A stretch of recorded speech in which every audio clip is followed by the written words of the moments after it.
V dnešnom videu chcem vám ukázať ďalší z našich projektov. Takže začíname rekonštrukciu trojizbového bytu, kde budeme robiť novú elektroinštaláciu, vodoinštaláciu, dekoratívne omietky, náťažné stropy. Po pravej strane máme obývačku, po ľavej strane máme spálňu, a tuto máme detskú izbu, kúpeľku a kuchyňu nádhernú. Takže všetko zariadenie v domácnosti takisto ide nové, teším sa. No a takto vyzerá domácnosť po našej rekonštrukcii. Na celkovú rekonštrukciu domácnosti my sme mali 12 týždňov. Stihli sme to za 10,5, lebo sme dobrí.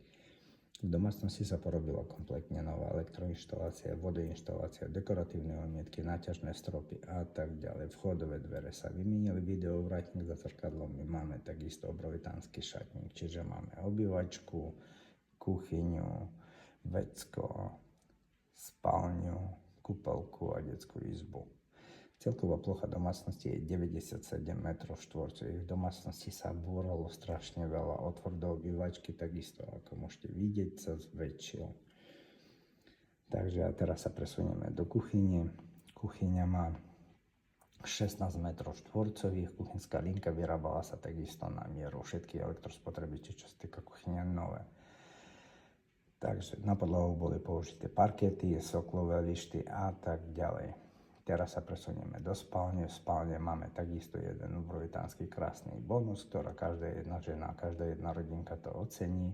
A to je krásny 2,8 m² šatník. Takže takúto paradičku máme v rozlohe 16 m². Čiže máme nádherné vecko. Máme takúto krásnu kúpeľku, kde je zabudovaná aj pračka. A takúto peknú detskú izbu. Takže ono je to tak, priatelia. Dúfam, že vám sa toto video páčilo. Budem rád, pokým mi napíšete nejaký krátky komentár, budete vzdelať alebo dáte like. Ak aj vy plánujete rekonštrukciu vo svojej domácnosti, kľudne píšte, volajte, telefónne číslo máte dole. My sa postaráme o všetko, od návrhu až po samú realizáciu.